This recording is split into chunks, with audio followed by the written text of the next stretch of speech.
सनातन परमेश्वर को धन्यवाद देते हैं आज के इस महत्वपूर्ण समय के लिए जो प्रेमी प्रभु परमेश्वर ने हम सबको दिया है कि हम आगामी दिनों के अंदर होने वाली घटनाएं, चाहे वह प्रभु यीशु मसीह के दूसरे आगमन के पहले हो या फिर दूसरे आगमन का बी पार्ट, जिसको तीसरा आगमन भी कह सकते हैं, जिसके बीच में महाक्लेश काल दोहराया जाएगा, उस बीच में होने वाली घटनाओं के बारे में चिंतन और मनन कर सकें।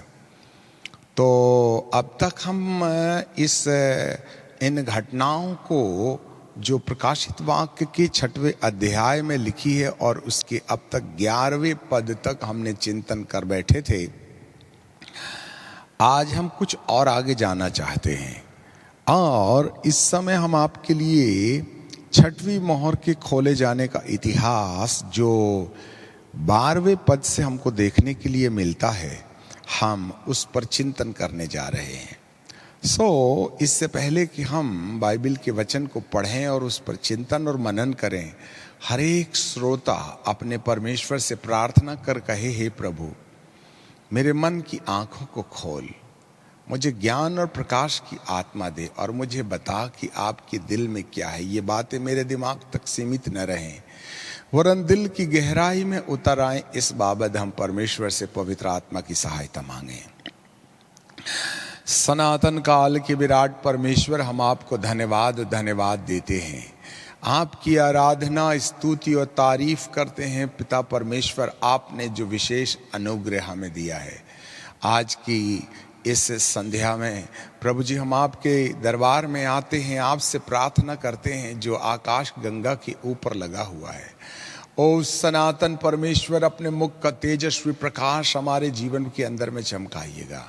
पवित्र आत्मा, आपके बिना जैसे यूहन्ना के प्रकाशित वाक्य को प्रकाशित करने के लिए परमेश्वर पिता ने स्वर्गदूत को भेजा, हम इतने क्वालिफाइड नहीं हैं कि स्वर्गदूत हमारे पास में आए, परंतु जो पवित्र आत्मा आपने हमारी आत्मा के अंदर दे रखा है, वह हमें हर बातें समझाता है और वह रहस्य की बातें प्रकट करता है, पुत्र की बातों को लेकर हमारे मन में डालता है। इसीलिए आए मेरे अच्छे और सच्चे परमेश्वर, हम आपसे प्रार्थना करते हैं, पवित्र आत्मा की सहायता हमें दीजिएगा, जिससे कि आज हम आपके दिल की बातें जो वचन में लिखी हैं उसको समझ सकें। ऐसी आप कृपा और दया कर लीजिएगा। हम आपको धन्यवाद, महिमा, आदर और सम्मान देते हैं, सब बातों में श्रेष्ठ स्थान देते। आपके दास के होठों को वेदी के आग से पवित्र कर दीजिएगा। हर शब्द नपा तुला गहरे अभिषेक में होने पाए, बुद्धि पवित्र आत्मा के नियंत्रण में होने पाए। कोई भी बातें दिमाग और परिस्थितियों के आधार और ज्ञान के आधार पर नहीं, वरन पवित्र आत्मा की योजना के अंतर्गत प्रभु आपके दास की बुद्धि पर अपने दिल की बातें कह दीजिएगा। हम आपको धन्यवाद, महिमा और आदर और सम्मान देते हैं। यीशु नासरी के नाम से मांग लेते हैं, आमीन। पिता परमेश्वर को हम धन्यवाद देते हैं आज के इस महत्वपूर्ण समय के लिए। अब हम प्रकाशित वाक्य की किताब है और उसका 6वां अध्याय और उसके 12वें पद को हम आगे पढ़ते चले जाएंगे। और जब उसने, अर्थात यीशु, जो बद्ध किया हुआ मेमना है, हमने ये देखा था 5वें अध्याय में, पिता परमेश्वर के हाथ में एक किताब थी जो दोनों ओर लिखी गई थी और उसमें 7 मोहर की गई थी। और आपको जानकारी मिली, पहली और दूसरी और चौथी और 5वीं मोहर के तोड़े जाने से अलग अलग घटनाएं घटित हो रही हैं।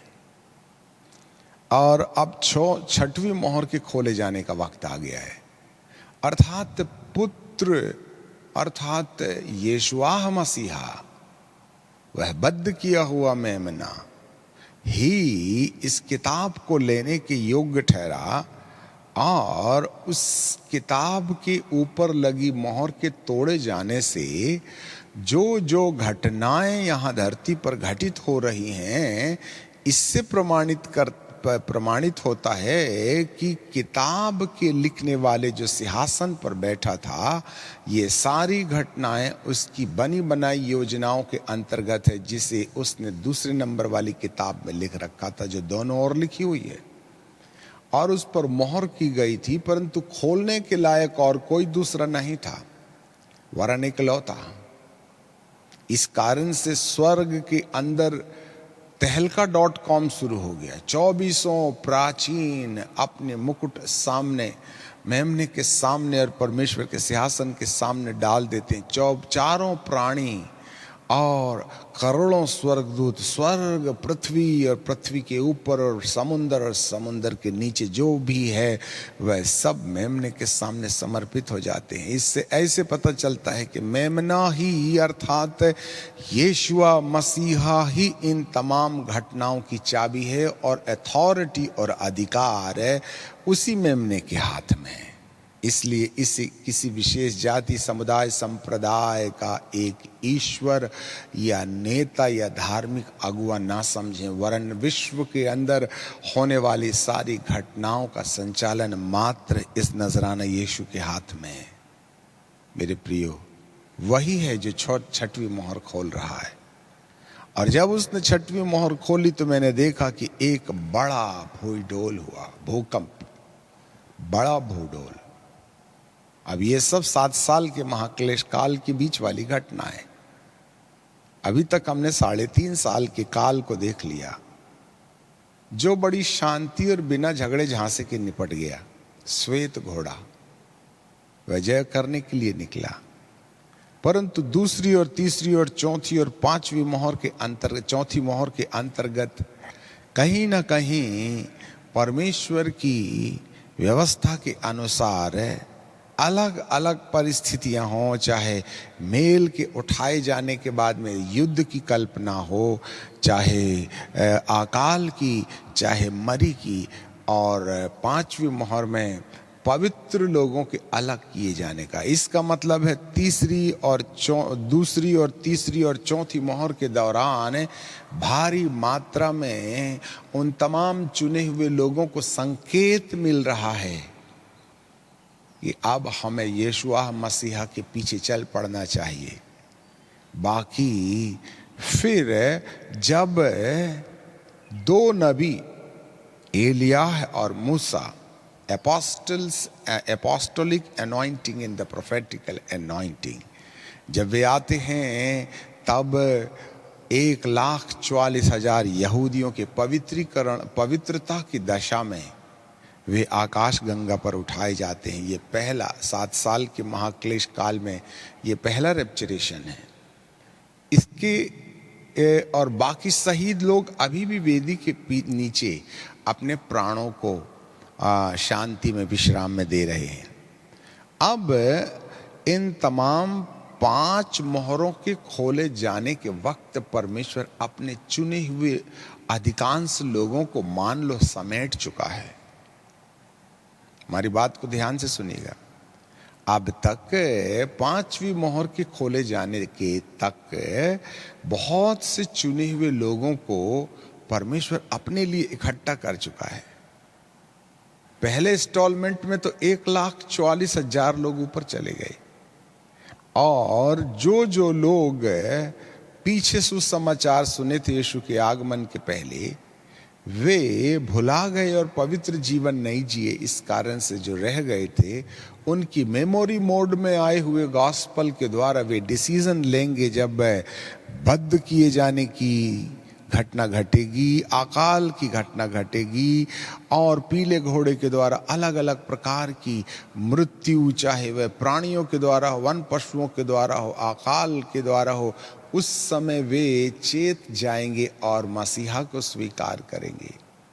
परंतु उसी बीच में क्रिस्त विरोधी वही पशु जो प्रकाशित वाक्य के 13 अध्याय में लेपर्ड के समान और चीते और भालू के समान और सिंह के समान शासक करने के लिए आया, वह प्रताड़ित करने का काम करेगा और वे शहीद किए जाएंगे। इस तरीके से भारी मात्रा में लोग अब तक शहीदों की लिस्ट पर आ जाएंगे जो चुने हुए थे, और उनके प्राण पवित्र वेदी जो महापवित्र स्थान के सामने में पड़ी है वहां विश्राम पाते हैं। परंतु और भी कुछ लोग बकाया हैं अभी शहीद होने के लिए। अब जब 12वें पद पर हम 6वीं मोहर के खोले जाने की बात करते हैं तो इसमें अधिकांशतः लोग वेदी के नीचे शहीदों की लिस्ट पर आने के कारण उद्धार के रास्ते पर आ खड़े होंगे। अब जाकर के बड़ा भोईडोल हुआ।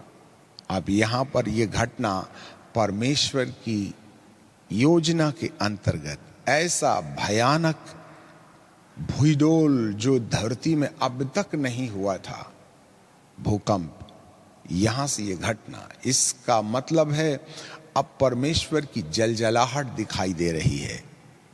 भूडोल हुआ। और दूसरी घटना, सूर्य कंबल किनाई काला हो गया, सूर्य ग्रहण, और चांद लहू सा हो गया, रक्त सा हो गया, और आकाश के तारा उल्कापात पृथ्वी पर गिर पड़े, जैसे बड़ी आंधी से हिलकर अंजीर के पेड़ के कच्चे फल झड़ते हैं। ये प्राकृतिक विपदाएं हैं।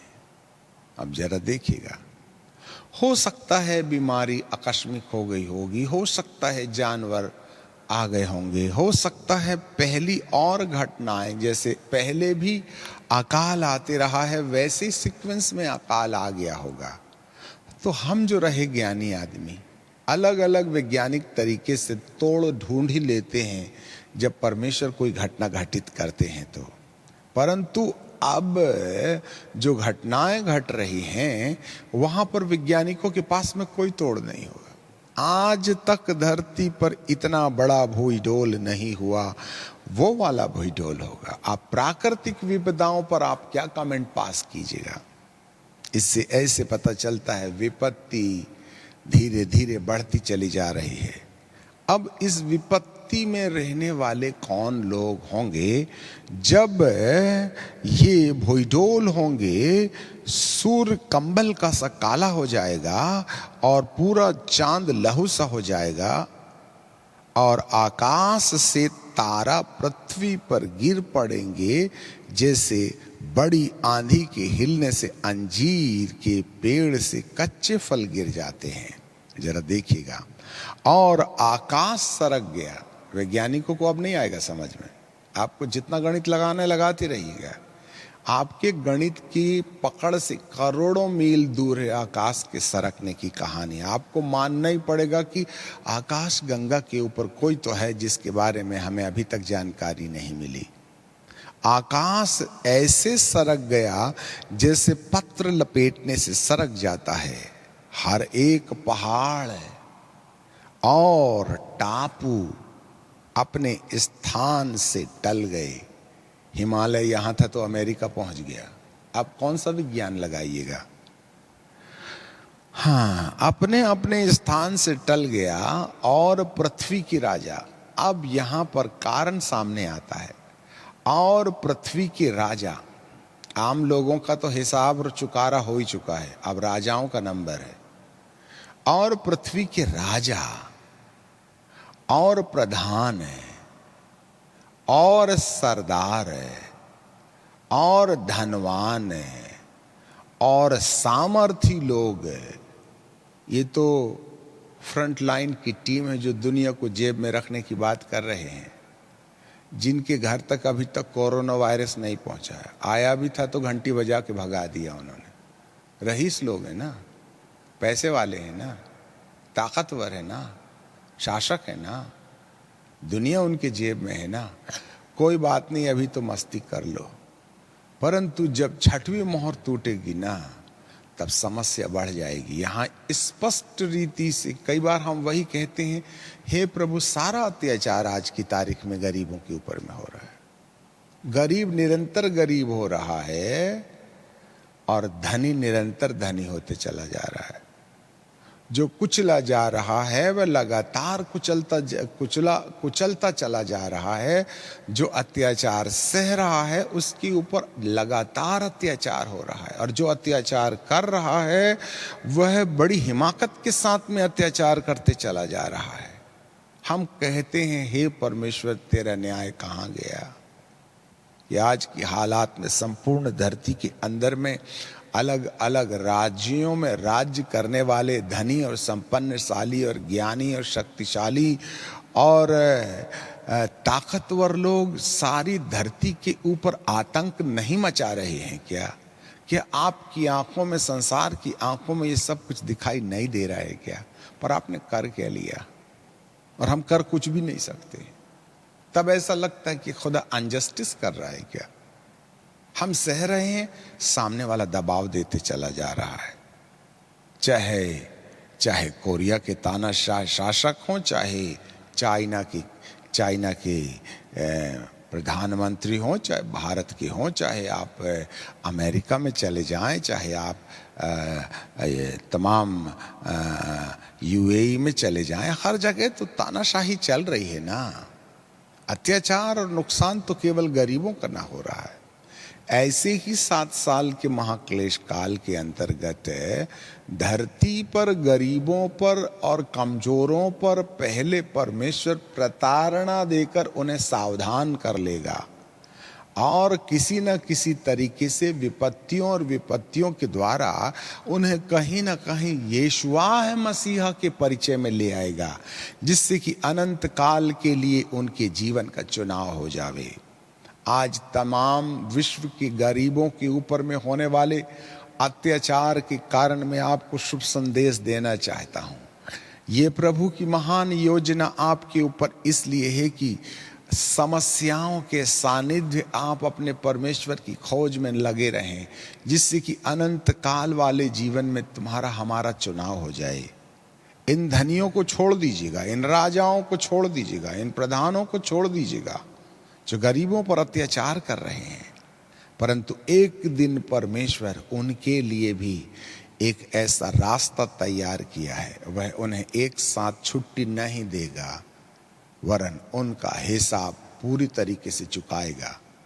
पृथ्वी के राजा और प्रधान और सरदार और धनवान और सामर्थी लोग और हरेक दास, अब यहाँ पर जितने भी धनी लोगों के चेले चपाटी हैं ना, जो खरीदे बेचे जाते हैं, जो दल बदलू होते हैं, हर एक दास है और हर एक स्वतंत्र।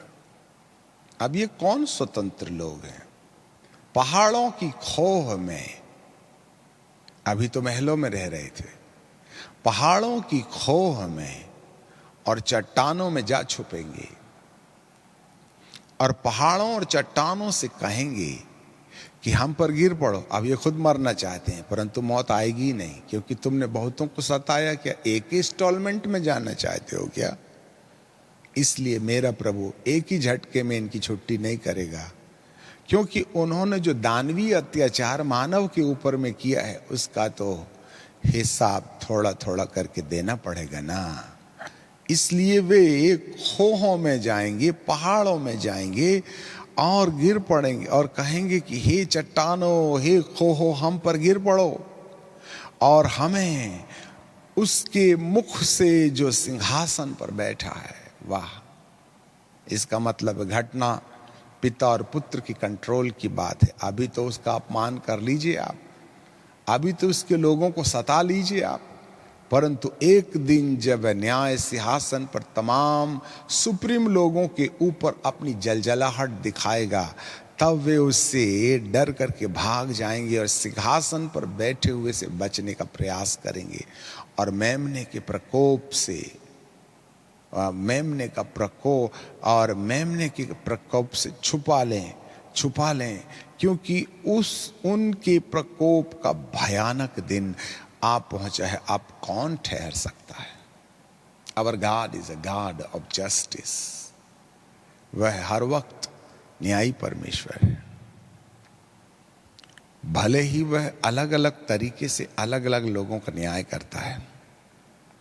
यहां पर ये कौन लोग हैं, आपको जानकारी मिले। 5वीं मोहर के तोड़े जाने के वक्त ऑलरेडी शहीद लोगों के प्राण और आत्मा वेदी के नीचे विश्राम कर रहे थे। इसका मतलब है चुनाव हो चुका है। अब जब भूकंप के आने और सूर्य के काला होने और चांद के लाल होने और आकाश के तारे गिरकर के जमीन पर अंजीर के कच्चे फलों के समान होने वाली घटनाएं जब घटेंगी ना, ये उन महारथियों के लिए होगा। ये वे लोग हैं जिन्होंने कहीं ना कहीं उस अंधकार की सत्ता को अपना संपूर्ण बहुमत दिया था। जी हां, अब जरा देखें प्रकाशित वाक्य की किताब और उसका 13वां अध्याय और उसके 7वें पद से हम आपके पढ़ेंगे। Book of Revelation chapter 13 and verse 7। और उसे यह अधिकार दिया गया कि पवित्र लोगों से लड़े। बहुत अत्याचार किया है तुमने कलीसिया के ऊपर में, क्रिश्चियनिटी के ऊपर में। पवित्र लोगों से लड़े और उन पर जय प्राप्त करे। आज की तारीख में, चाहे बाद में, चाहे कलीसिया के उठाए जाने के पहले, प्रभु भक्तों के ऊपर में होने वाला अत्याचार धनवानों और राजाओं के द्वारा हुआ हो और उन पर जय प्राप्त करने की दोषित कल्पना की गई हो, और हर कुल और हर लोग और हर भाषा और हर जाति पर अधिकार तुम्हें दिया गया था, और पृथ्वी के सब रहने वालों के नाम जिनको प्रभु जगत की उत्पत्ति से पहले अनंत जीवन के चुनाव के लिए बुलावा दिया था, और उस बुलावे को उन्होंने स्वीकार कर लिया। जरा देखें, और पृथ्वी के सब रहने वाले जिनका नाम उस मेमने के जीवन की पुस्तक में लिखा था। वंडरफुल।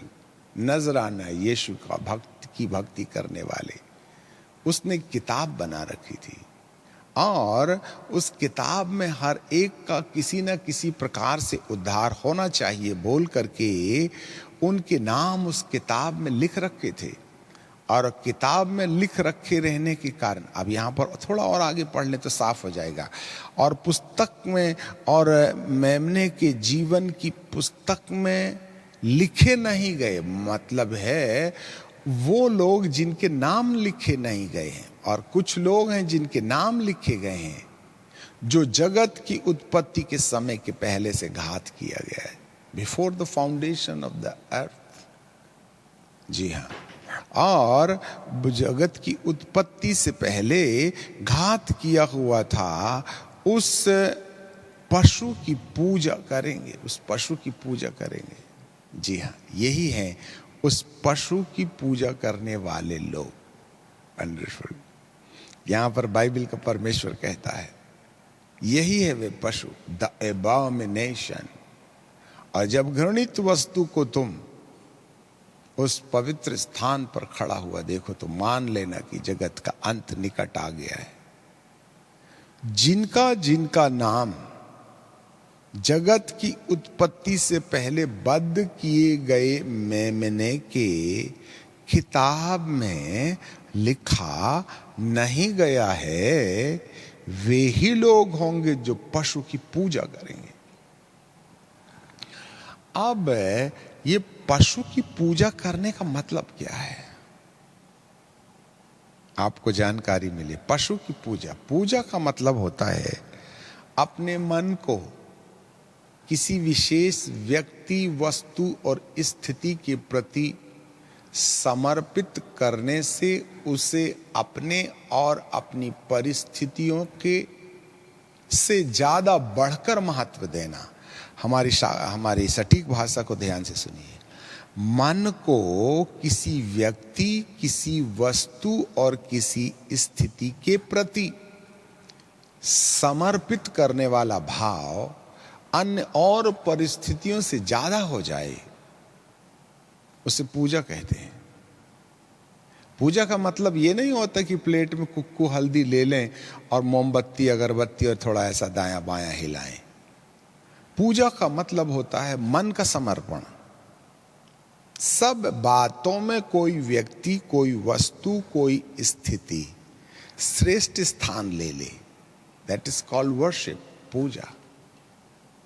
जी हां, यही है वह पूजा। और राजाओं ने, धनियों ने और ज्ञानियों ने और बलवानों ने पूजा की थी। कैसी? आपको मालूम होवे, जैसा हमने दानियल की किताब में पिछले एपिसोड में बोला था, परंतु इस सीक्वेंस में एक बार फिर हम उसको याद किया चाहते हैं। बुक ऑफ दानियल, और उसका यदि मैं सही हूं तो यस, उसका 11वां अध्याय और उसकी 29 पद को देखे। Book of Daniel chapter 11 and verse 39 है।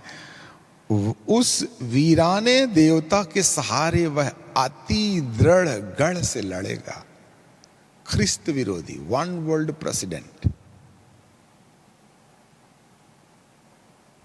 जिसकी 10 सींग और 7 सिर थे, दृढ़ गढ़ से लड़ेगा और जो कोई उसको मानेगा,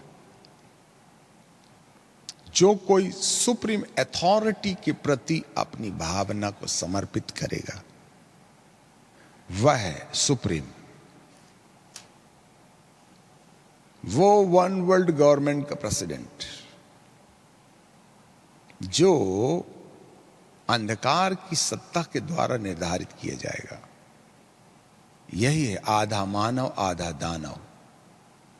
वह स्त्री से तो उत्पन्न होगा, परंतु पुरुष का उसके जीवन में कोई काम नहीं होगा। ऐसे वाले आधे मानव आधे दानव को सारी सरकार विश्व का नेता चुन लेगी, क्योंकि वह आधा अलौकिक होगा। और ऐसे समय में जो जो लोग उसके पीछे चलेंगे, वह उसको प्रतिष्ठा देगा। प्रतिष्ठा पाने की भूख, इज्जत पाने की भूख, अधिकार पाने की भूख, दौलत पाने की भूख,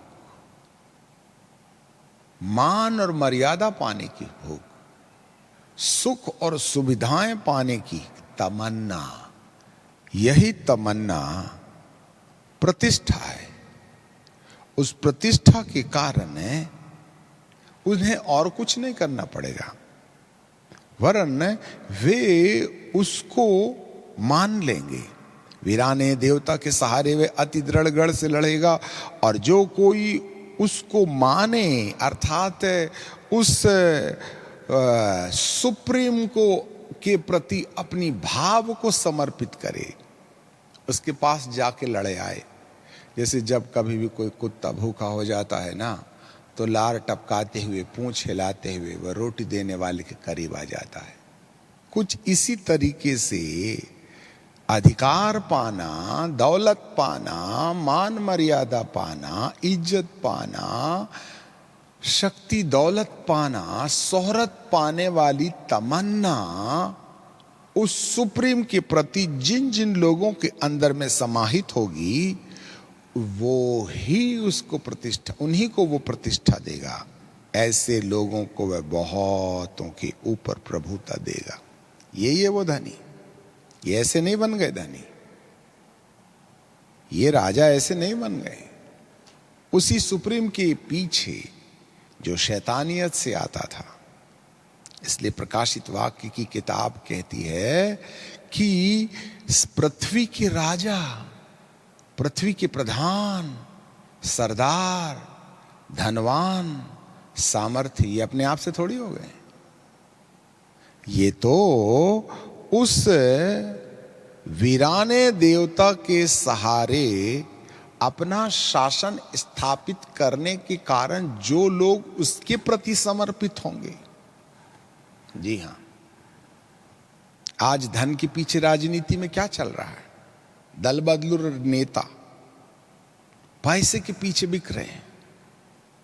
ये इसी प्रकार से 7 साल के महाक्लेश काल में ये जो श्वेत घोड़े पर विराजमान, सिर में मुकुट लिए हुए, हाथ में धनुष लिए हुए, जिसको 3.5 साल तक शांति से साम्राज्य करने वाली अनुमति दी गई है, सारी दुनिया उसके पीछे चलने लगेगी।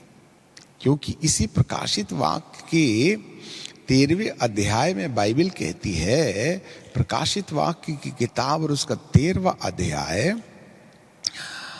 और मैंने एक पशु को समुद्र में से निकलते हुए देखा, जिसके 10 सींग और 7 सिर थे। धरती को 10 भागों में विभाजित 10 कॉन्टिनेंट्स में बदलकर ये 10 प्रतिनिधि 7 नेताओं का चुनाव करके वन वर्ल्ड गवर्नमेंट की स्थापना करेंगे, और उसके शीर्ष में जो बैठेगा सुप्रीम, वही होगा।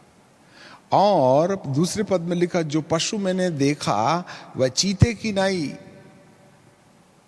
पैसा दे दे करके खरीदेगा लोगों को, और कहेगा मेरे पास आओ, मैं दुनिया दिखा दूंगा, बस सलूट मेरे को मारना और मेरे बहुमत में रहना। और उसके पांव भालू कैसे थे, जब वो फाड़ना शुरू करेगा तब समझ में आएगा। और उसका मुख सिंह का सता शासन, और अजगर ने अर्थात वही लूसीफर, उसी पुराने सांप ने अपना सारा अधिकार और सिंहासन और बड़ा अधिकार उसे दे दिया था। यही है वीराना देवता अजगर। आपको मालूम है वह एक इंसान होगा, परंतु अजगर अर्थात लूसीफर अपनी ताकत, अपनी सामर्थ, अपना अधिकार उसे दे देगा, और वह अपनी बुद्धि से नहीं वरन वीराने देवता की शक्ति के द्वारा धरती पर अपना राज्य कायम करने का प्रयास करेगा। जी हाँ, और जितने लोग धनी बनने की ख्वाहिश में, राजा बनने की ख्वाहिश में, सरदार और धनवान और सामर्थी होने की इच्छा में, और उनके जितने भी दास और चेले और चपाटी हैं, वे सबों पर आन पड़ेगी, क्योंकि उन्होंने इस संसार की दौलत को, इस संसार की मर्यादा को, मान को, इज्जत को अपने से पहले बहुत अच्छा समझा। और वे पैसों के कारण, मान के कारण, राज्य के कारण, अधिकार के कारण अपने विवेक को, अपने समाज को, परमेश्वर के नियम को, सामाजिक कानूनों का बहिष्कार करते हुए वे उनके गुलाम हो जाएंगे। यह उसकी पूजा है। ऐसे लोगों के ऊपर प्रभु का अब विलय होगा, उसका क्रोध होगा, और आपको जानकारी मिले केवल वे ही लोग उसकी पूजा करेंगे। और जिनके कान हो वह सुन ले। प्रकाशित वाक्य 1:9, 13:9 माफ कीजिएगा, जिसकी कान हो वह सुन ले, जिसको कैद में पड़ना है वह कैद में पड़ेगा, और जो तलवार से मरेगा वह अवश्य ही वह तलवार से मरेगा। पवित्र लोगों का धीरज और विश्वास इसी में है कि तुम दौलत के लिए, अधिकार के लिए, सम्मान के लिए, सामर्थ्य के लिए अपने परमेश्वर की बातें छोड़ करके किसी भी ऐसी व्यक्ति, वस्तु और स्थिति के प्रति समर्पित मत हो जाना, नहीं तो हमारा भी नंबर यहीं लग जाएगा। और ऐसे लोगों के लिए प्रभु की जलजलाहट शुरू होती है बड़े भारी भुईडोल से। वंडरफुल, जी हाँ। और एक बड़ा भुईडोल हुआ, और सूर्य कंबल की नाई काला हो गया। देखो शहीद लोग गए, 1,40,000 उठा लिए गए, बाकी और भी शहीद होने वाली लिस्ट बकाया है। वह 3.5 साल के आखिरी तक चलती रहेगी, क्योंकि अभी तो 1,40,000 लोग ही उठाए गए हैं। और स्त्री को, जैसे कि इस 12वें अध्याय में लिखा है, बुक ऑफ रेवलेशन चैप्टर 12 और 13 है। और जब वह अजगर ने देखा कि पृथ्वी पर गिरा दिया गया है, तो उसने स्त्री को जो बेटा जनी थी सताया, और उस स्त्री को बड़े उकाब के 2 पंख दिए और सर्फ के सामने से उड़कर जंगल में जहां जहां पहुंचाई जाएगी वहां एक समय और समयों और आधे समय अर्थात 3.5 साल तक पाली जाए। और सर्प ने उस स्त्री के पीछे अपने मुख से नदी की नाई पानी बहाया कि उस नदी से बहा ले, परंतु पृथ्वी ने स्त्री की सहायता की और अपना मुंह खोलकर नदी को जो अजगर के मुंह से निकली थी, मुंह से बह रही थी, पी लिया। और अजगर स्त्री पर क्रोधित हुआ। इसका मतलब अभी भी शेष इजरायली धरती पर हैं, पर सुरक्षित हैं। ठीक है, अभी और भी शहीद लोगों की गिनती पूरी होनी बाकी है। इसलिए बाइबल में 5वें मोहर के तोड़े जाने के वक्त कहा था कि सिंहा उस वेदी के नीचे पुकारने वाले जो लोग शहीद हो गए थे, उनके प्राणों ने इकट्ठा होकर के कहा, हे परमेश्वर, तू पृथ्वी के लोगों से हमारे शहीद होने का न्याय क्यों ना लेगा। तब जा करके परमेश्वर की जलजलाहट, तब परमेश्वर ने कहा, ले लो रे बाबा, थोड़ा सा कपड़ा, सफेद कपड़ा पहन ले, थोड़ा सा में और विश्राम करो, क्योंकि तुम्हारे और भी भाई लोग हैं। ये कहां से आएंगे? ये स्त्री जो चली गई ना जंगल में, वहां अभी भी शहीद होने वालों की लिस्ट है। तब जा करके बड़ा भोई डोल होगा। ये बात मात्र प्रकाशित वाक्य में नहीं लिखी गई है, वरन मत्ती रचित सुसमाचार में यदि हम चलते हैं, बुक ऑफ मैथ्यू, तो उसके 24वें अध्याय पर चलते हैं। मत्ती रचित सुसमाचार और उसका 24वां अध्याय देखिएगा। संपूर्ण बाइबल एक नेटवर्किंग है, बशर्त कि हम परमेश्वर की पवित्र आत्मा की प्रेरणा से उनको कनेक्ट करना सीखें। 24वें अध्याय के 29वें पद में लिखा है, जरा देखें। उन दिनों के बाद, उन दिनों के क्लेश के बाद, मतलब पहला क्लेश हो गया, अब ये दूसरा क्लेश शुरू हो रहा है। पहले क्लेश के अंतर्गत क्या हुआ? पहले क्लेश के अंतर्गत 15वें पद में हमने देखा कि एक उजाड़ने वाली घृणित वस्तु जिसकी चर्चा दानियल भविष्यद्वक्ता के द्वारा की गई थी कि पवित्र स्थान में खड़ी देखो। ठीक है, यहां कोई ज्यादा घटनाएं घटती हुई नजर नहीं आ रही हैं 28 पद तक, परंतु यह क्लेश काल की श्रेणी में रखा गया है। घृणित वस्तु का काम शुरू हो गया 3.5 साल में पहले। उन दिनों के क्लेश के बाद सूर्य अंधेरा हो जाएगा। कई भौतिक दिमाग के आधार पर बाइबल पाठक इस प्रकार की नुक्ताचीनी कर बैठते हैं। क्या ईसाइयत को, मसीहियत को चंद्रमा और सूरज और पृथ्वी और तारों के ऊपर भी चर्चा करते हुए उसमें भी चिंतन मनन करना चाहिए क्या? ये तो गैर कौम लोगों के लिए है। बाइबल के विश्वास करने वालों को सूरज के सूर्य ग्रहण और चंद्रमा के चंद्र ग्रहण से लेना देना भी क्या है? ये क्या फालतू की बातें जो अन्य जाति लोग करते हैं। तो प्रभु का दिमाग खराब था कि यहाँ पर जो लाल और सूरज के काले होने और चांद के प्रकाश जाने की बात हो रही है। अरे ये तो बाइबल में से लिया गया है, चोरी हो गया हमारा इतिहास। वो धनी हो गए, तुम रहे कंगाल की कंगाल। समस्या यही तो है। सारी एस्ट्रोनोलॉजी बाइबल के अंदर है। नहीं तो यीशु के पैदा होने के टाइम पर सितारे को आसमान में दिखाने की जरूरत क्या थी? कहां से आ गई ये पूर्व दिशा की ओर सितारा? आप में से जितने लोग चांद, सितारे, पृथ्वी और ग्रहों की पोजीशन पर शंका करते हैं, आपको कहीं ना कहीं समझ में आके बैठना चाहिए। वास्तव में आकाश गंगा का बनाने वाला कौन? मेरे ही ना प्रभु है। आखिर इस आकाश गंगा के अंदर में परमेश्वर ने एक बाइबल छाप रखा है।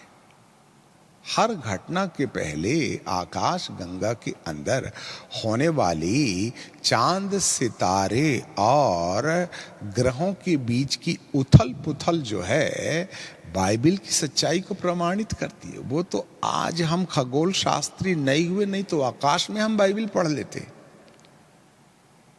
कौन सी घटनाओं के पहले आकाश में चिन्ह दिखाई नहीं दिया गया? और जो घटना घटी वो शैतान ने किया था क्या मेरे मालिक को छोड़ करके? जब आकाश गंगा के अंदर चांद सितारे सूरज और ग्रहों की हलचल के आधार पर धरती के अंदर जो उथल पुथल होती है, तो क्या वो शैतान लोग मिलके करते हैं क्या? आखिरकार आकाश गंगा का बनाने वाला मेरा ही ना मालिक है। उन परिस्थितियों के आधार पर यदि संसार के अंदर में कोई घटना घटे तो क्या परमेश्वर के कंट्रोल के बाहर की बात है क्या? यह हमारी नासमझी है। एक्चुअली बाइबिल के अंदर में यदि खगोल शास्त्रियों का अध्ययन हो जाए ना, तो आज भी हर घटना को बाइबिल के द्वारा लिखी गई तमाम चांद सितारों की हालातों के द्वारा इंसान कहीं न कहीं परमेश्वर की आवाज सुन सकता है, उसकी मनसा समझ सकता है। पर हमको रोटी कपड़ा और मकान कमाने से फुर्सत मिले तब ना। हम ग्रास रूट लेवल में भी नहीं पहुंचे हैं परमेश्वर की परमेश्वरत्वता पर। इसलिए तो अनेक शब्दों में क्रिटिसिज्म करने के लिए और अपने आप को महान साबित करने की तमन्ना हमारे अर्धज्ञान के आधार पर चली जाती है। आखिरकार प्रभु परमेश्वर ने सूरज के अंधियारे होने की चर्चा क्यों लिखी? क्या वो भी अन्य जाति था क्या? समझिएगा अच्छे से। अब प्राकृतिक विपदाओं के द्वारा परमेश्वर बातचीत कर रहा है, तुमको वैसे ही बाइबल समझ में नहीं आती।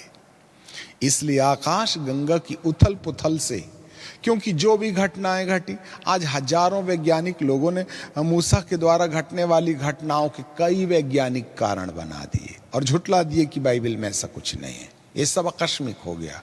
अब सितारा गिरा तो आकस्मिक गिर गया बोल करके बताइएगा आप। आकाश लपेट गया, अब उसमें तुम क्या गणित लगाइएगा? बादल, आकाश सिमट गया, हिमालय इंडिया से और चाइना से हट करके पाकिस्तान चला गया, या फिर वो उधर अमेरिका चले गए। लगाओ तुम्हारी गणित में कितना दम है।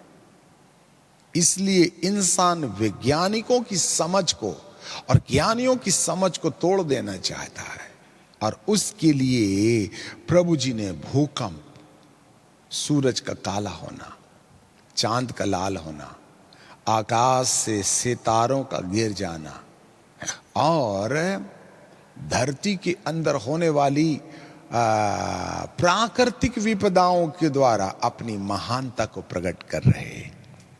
उन दिनों के क्लेश के बाद में सूर्य अंधेरा हो जाएगा, लिटरली भी होगा, पर इसके पीछे भविष्यवाणी है। और चांद का प्रकाश जाता रहेगा और तारे आकाश से गिर पड़ेंगे और आकाश की शक्तियां हिलाई जाएंगी। अब लगाइए तुम्हारी गणित, आकाश की शक्तियां हिलाई जाएंगी। जी हां, तब मनुष्य के पुत्र का चिन्ह आकाश में दिखाई देगा। Anyhow God wants to prove his only begotten son as a creator. मनुष्य के पुत्र का चिन्ह आकाश में दिखाई देगा और पृथ्वी के सब कुल के लोग छाती पीटेंगे और मनुष्य के पुत्र को बड़ी ऐश्वर्य के साथ आकाश के बादलों पर आते देखेंगे। अब यहां पर खिचड़ी है, क्योंकि दो बार ये घटनाएं घटनी है।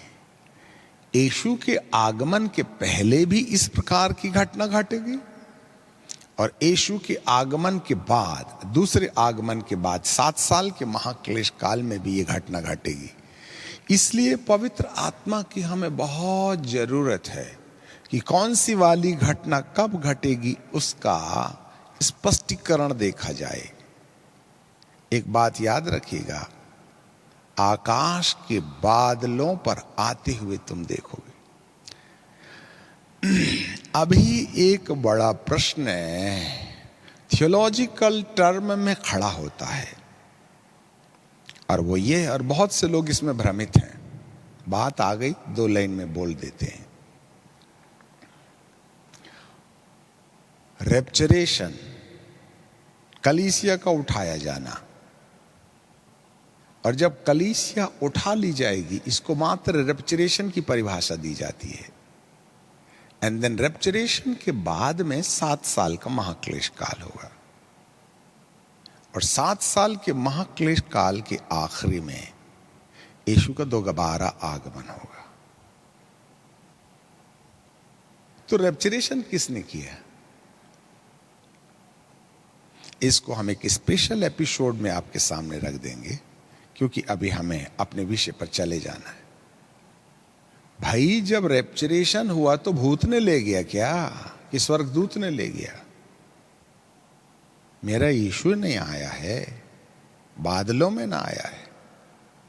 बहुत से वैज्ञानिकों का कहना है वह गुप्त आगमन होगा। मुझे समझ में नहीं आता गुप्त आगमन कैसे होगा। जब यीशु मसीह का आगमन होगा तो उस समय तो तुरियां बजेंगी, बादल गरजेंगे, बिजली चमकेगी। तो ये गुप्त कहां रहा? प्रकाशित वाक्य 1:7 में लिखा है, जब बादलों पर आएगा तो हर एक आंख देखेगी। तो फिर गुप्त कहां रहा? यीशु को तो धरती के हर लोग आकाश गंगा में देखेंगे। ये वाला कौन सा आगमन है? आपने इसको दूसरा आगमन क्यों नहीं कहा? यूहन्ना के 14वें अध्याय में लिखा है कि मैं तुम्हारे लिए जगह तैयार करने जाता हूं, और जब मैं जगह ये तैयार कर चुकूंगा तो मैं फिर दोबारा आऊंगा और तुम्हें अपने साथ ले जाऊंगा। तो दोबारा आना अर्थात सेकंड कमिंग, ये है क्या चीज? अरे भाईजान, रेप्चरेशन ही सेकंड कमिंग है। यीशु के दूसरे आगमन में हर एक आंख उसे देखेगी। जिन्होंने छेदा था, जिन्होंने भेदा था, वो भी देखेंगे। इसीलिए तो बाइबल कहती है 31वें पद में, मत्ती की किताब के 24-31 में, और वह तुरही के बड़े शब्द के साथ अपने दूतों को भेजेगा, और वे आकाश के इस छोर से लेकर उस छोर तक चारों दिशाओं से उन चुने हुए लोगों को इकट्ठा करेंगे। कहाँ? मध्य आकाश में। इसी को तो रैप्चर कहते हैं। अब तुरहियां बज रही हैं, गुप्त कहां रहा? आप ही बताइएगा। बाइबल को समझना पड़ेगा। यहां पर बाइबल हमें बताती है कि इस तुरही के बजने और स्वर्गदूत को भेजकर पृथ्वी के हर क्षेत्रों में से पहले मुर्दों को जिंदा करके आकाश गंगा में उठा के लेके जाने का, महिमा की देह पहनाकर, एंड देन फिर बचे हुए लोगों को महिमा की देह में रूपांतरित करके उनको मध्य आकाश में इकट्ठा करके, तब प्रभु यीशु मसीह उनको 7 साल के लिए आकाश गंगा के ऊपर नए यरूशलेम में ले जाके ठहरा देंगे। This is the second coming of Christ. First coming उद्धारकर्ता बन के आया गधी के बच्चे के ऊपर। दूसरा कमिंग, द सेकंड कमिंग जो है, रेप्चरेशन के लिए, अर्थात कलीसिया को उठाकर उन लोगों को अवार्ड देने के लिए आया। अब 7 साल के महाक्लेश काल में सेकंड कमिंग का सेकंड पार्ट बोल लो या थर्ड कमिंग बोल लो, आप आगे और सीख लेना। या तो उसका दूसरे आगमन का बी पार्ट समझ लीजिएगा, जिसमें 7 साल का अंतराल होगा, या उसको तीसरा आगमन बोल दीजिएगा। अब डाउट और शंका में मत रहिएगा, नहीं तो सारा खेल गड़बड़ हो जाएगा। जरा देखिएगा, और वह चुने हुए लोगों को इस छोर से लेकर उस छोर तक आकाश गंगा में उठाएगा और वे उठाए जाएंगे। अब जरा देखिएगा, यहां भी सूरज के काले होने और चांद के प्रकाश के जाते रहने और आकाश से तारों के गिरने और आकाश की शक्ति के हिलाए जाने की कहानी है। एंड देन उसके बाद में तुम उसको बादलों पर आता हुआ देखोगे। इसका मतलब है सेकंड कमिंग की ए पार्ट में, जिसको दूसरा आगमन कहते हैं, वहां के पहले भी सूरज के काले होने का और चांद के प्रकाश के जाने की कहानी लिखी गई है, जिससे कि कलीसिया को तैयारी का मान दिया जाए। जी हाँ, थोड़ा सा एक और किताब में हम पढ़ लेते हैं इसको। मरकुस की किताब और उसका 13वां अध्याय और मरकुस के 13वें अध्याय के 24वें पद से हम थोड़ा पढ़ते हैं। उन दिनों के क्लेश के बाद सूर्य अंधियारा हो जाएगा और चांद प्रकाश न देगा और आकाश के तारागण गिरने लगेंगे और आकाश की शक्तियां हिलाई जाएंगी। तब मनुष्य के पुत्र को बड़ी सामर्थ और महिमा के साथ बादलों पर आते दिखेंगे। अभी बादलों में आ रहा है वो, कलीसिया को उठाने के लिए आ रहा है, मुर्दों को जिंदा करने आ रहा है, जिंदे लोगों को बदलने आ रहा है। अभी 7 साल का महाक्लेश काल शुरू नहीं हुआ। और जब प्रभु यीशु मसीह का तीसरा आगमन या दूसरे आगमन का बी पार्ट 7 साल के बाद होगा, तो वह आकाश में नहीं रहेगा, तो जमीन पर आएगा और वहां वह तृतीय विश्व युद्ध की लड़ाई एंटी क्राइस्ट के साथ सामने लड़ाई लड़ेगा। जी हां, यहां वो महत्वपूर्ण बात है। इससे ऐसे पता चलता है कि तब लोग मनुष्य के पुत्र को बड़ी सामर्थ और महिमा के साथ बादलों पर आते देखेंगे। इस घटना से पहले भी सूरज के काले होने का और चांद के प्रकाश के जाने की घटना घटित होना बाकी है। जी हां, अब हम भूकंप के आने, प्रकाशित वाक्य के आधार पर, छठवीं मोहर के तोड़े जाने के आधार पर भूकंप, वो बड़ा भूईडोल हुआ तो हो सकता है 7 साल के महाक्लेश काल में बहुत बड़ा भूकंप होगा। परंतु प्रभु यीशु मसीह के दोबारा आगमन के पहले भी भूकंप जो अब तक नहीं आए थे, ऐसे वाले भूकंप आने की संभावना है, जिससे कि संकेत मिलते हैं कि परमेश्वर का वचन पूरा हो जावे। और उसके बाद सूरज कंबल के समान काला हो जाएगा। और आपको जानकारी मिले 2020 में 3 बार सूरज काला हुआ। से प्रथम बार में कुछ कम हुआ होगा, दूसरे बार में कुछ कम हुआ होगा, और तीसरे बार में कुछ दिन पहले सूरज लगभग 90% काला हो गया। सिर्फ एक रिंग बची थी। आपको क्या लगता है इन भविष्यवाणियों के पीछे? और चांद का प्रकाश 2017 के अंदर में सितंबर महीने की 28 तारीख को, यदि 2017 में देखें तो 3 बार चांद लाल होते चला गया।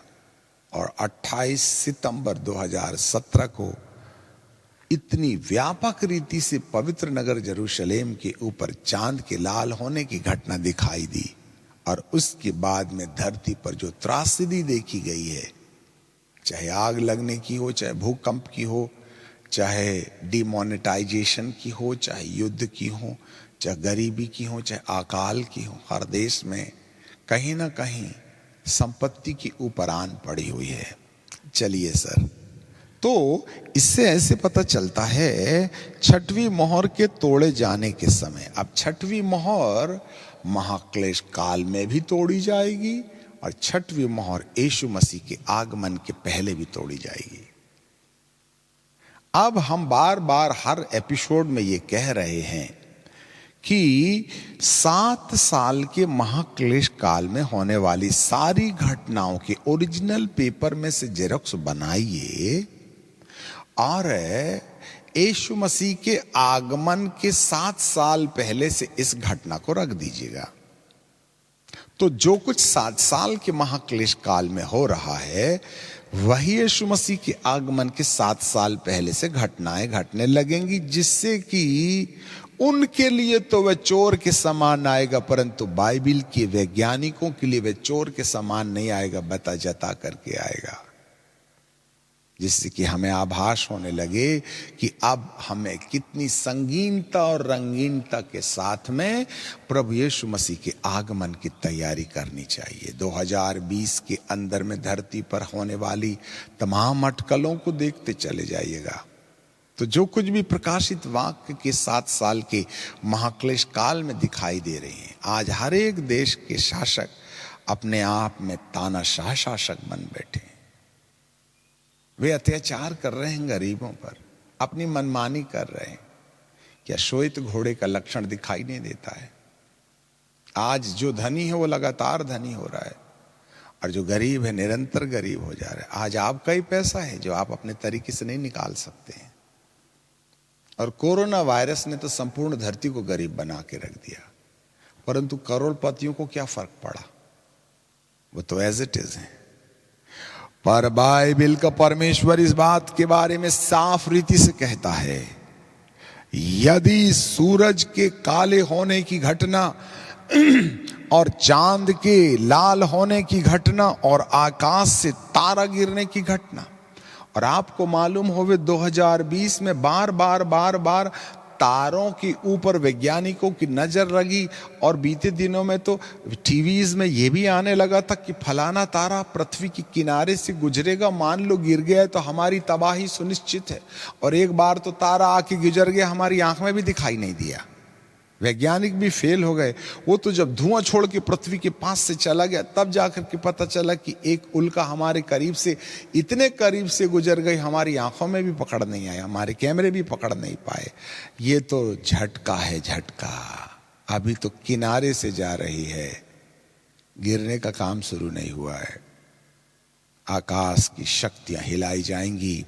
बाइबल का परमेश्वर इब्रानी की किताब में, और उसके यदि मैं इब्रानी की किताब को पढ़ूं, book of Hebrew and chapter 12, वहां पर बाइबल हमें बताती है 26 में, उस समय तो उसके शब्द से पृथ्वी हिला दिया, पृथ्वी को हिला दिया, पर अब उसने प्रतिज्ञा की है कि वह फिर एक बार केवल पृथ्वी को नहीं वरन आकाश को भी हिला दूंगा। और यह वाक्य एक बार फिर इस बात को प्रकट करता है कि जो वस्तुएं हिल जाती हैं, जो सृजी होने के कारण टल जाएंगी, परंतु जो वस्तुएं हिलाई नहीं जाती हैं वे बनी रहेंगी। वाओ! उसने तो एक बार पृथ्वी को हिलाया था, परंतु बाइबल कहती है अब पृथ्वी अकेले को नहीं हिलाएगा। इसलिए आज तक भूकंप की चर्चा आप जरूर देखते रहे हैं, परंतु उल्कापात ज्यादा नहीं दिखाई दिए। पूर्व काल में हजारों लाखों साल पहले ये सितारे गिरा करते थे, जिसकी एविडेंसेस हमारे पास में है। परंतु इस पीढ़ी में आने वाली 2-4-10 पीढ़ियों के अंदर में तो तारे गिरे भी तो गिरने से पहले राख बन करके गिरे। भाई कोई बड़ा भारी भूकंप तो नहीं ना आया है तारे गिरने से, पर लिटरली अब ऐसा होगा कि मैं आकाश में से तारे नीचे गिराऊंगा, धरती को हिलाएंगे, वो उथल पुथल कर देंगे, क्योंकि बाइबल के वचन तो पूरे होने ही ना पड़ेंगे। यह सब उन लोगों के लिए होगा जिनको प्रकाशित वाक्य में लिखा है, राजाओं, हमने तो कोरोना वायरस की मार खाई है, हमने तो गरीबी की मार खाई है, हमने तो राजनीतिक दबाव की मार खाई है, हमने तो नौकरी नहीं मिलने की मार खाई है, हमने तो अलग अलग प्रकार के अत्याचारों जो अधिकारियों के द्वारा है उनके द्वारा मार खाई है। परंतु बाइबल का परमेश्वर कहता है कि उन तमाम धनियों को, उन राजाओं को, प्रधानों को, सरदारों को, धनवानों को, सामर्थी लोगों को और उन तमाम गुलामों को जो धन पाने के लिए और शोहरत पाने के लिए उन तमाम राजाओं के सानिध्य अत्याचार कर। क्या हुआ दिल्ली के अंदर में मासूम लोगों को तुमने मार डाला, किस कारण से? सिर्फ नोट और गद्दी के कारण ना। कितने लोग दिल्ली की इस झगड़े के अंदर में नाश हो गए, कितने लोग आज उड़ीसा में हत्याएं की जा रही, कितने लोगों का कत्ल किया जा रहा है। आपको क्या लगता है ये सारे दास लोग जो मोनोपल्ली कर रहे हैं नोटों के कारण से, उनके लिए परमेश्वर की जलजलाहट का वक्त आ गया है। जी हाँ, वे पहाड़ों को जाकर के कहेंगे गिर पड़ो, ये ले लो सोना, ये नौकरी ले लो, ये इज्जत ले लो, हमें बचा लो उस मेमने से। यीशु के दूसरे आगमन के पहले भी मेमने की जलजलाहट उन राजाओं पर, प्रधानों पर, सरदारों पर, धनवानों पर, सामर्थियों पर, दासों पर, और वे खोहों और चट्टानों में जा छुपेंगे, अपनी दौलत को फेंक करके कहेंगे हमें मेमने से बचा ले। ये घटनाएं ज्यादा दूर नहीं हैं। यदि मेरे परमेश्वर की जलजलाहट दिखाई देने लगी तो ज्ञात होता है यीशु के आगमन का समय मान लो पूरा पूरा हुआ चाहता है। देखिएगा, हमने 7 साल के महाक्लेश काल के पैच को निकाल कर यीशु के आगमन के पहले रख दिया गया। तो अब हम लैंडिंग करने जा रहे हैं। प्रभु यीशु मसीह के आगमन के पहले भारी भूकंप आएगा और सीक्वेंस में आएगा, और ऐसा वाला भूकंप आएगा जो अब तक नहीं आया था। अभी तो 6.7 रेक्टियर का भूकंप है।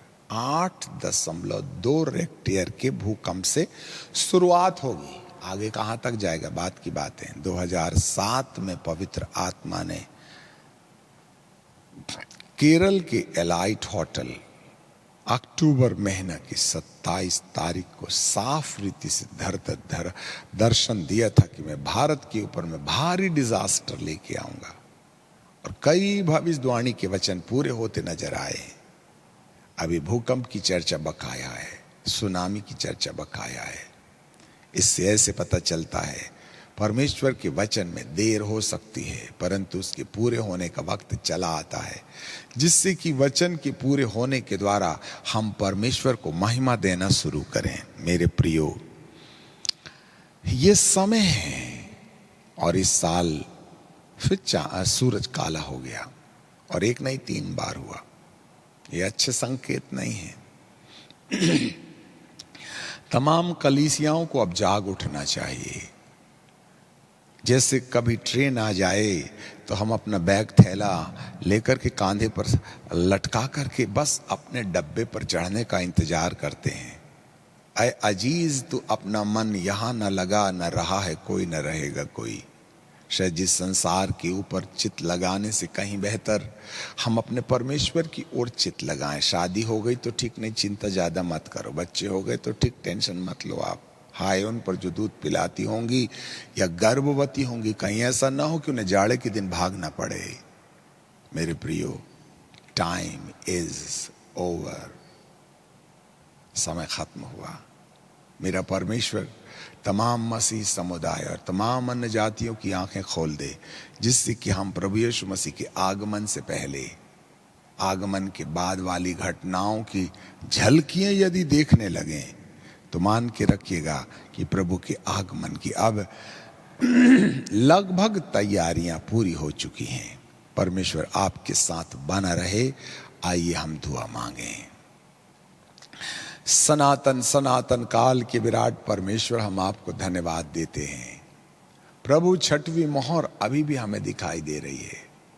2017 में चांद के लाल होने की घटना से 6वीं मोहर के खोले जाने की शंका नजर आती है। 2020 में चांद सूरज के काले होने से हमारे देश के ऊपर, ये पिताजी, बीते लगातार ये काले चांद के, सूरज के काले होने की घटना लगातार घटते रही है। वैसे तो ये सदियों से होते रहा है, परंतु अब सीक्वेंस में ये जो घटनाएं हैं थोड़ा ज्यादा ही हमें चिंतित कर देती हैं, जिससे कि हम अपने आप की तैयारी करें। प्यारे पिताजी, हम आपको धन्यवाद देते हैं, आपको महिमा और आदर देते हैं। हमारी आपसे विनती है, अपनी दया अपने भक्तों पर बनाए रखें, जिससे कि वे आपके भविष्य, धन्य है वे जो इस भविष्यवाणी के वचन को सुनते हैं और उस पर चलते हैं और उस पर विश्वास करते हैं। आपको महिमा और आदर देते हुए इस प्रार्थना को यीशु नासरी के नाम से मांग लेते हैं। आमीन।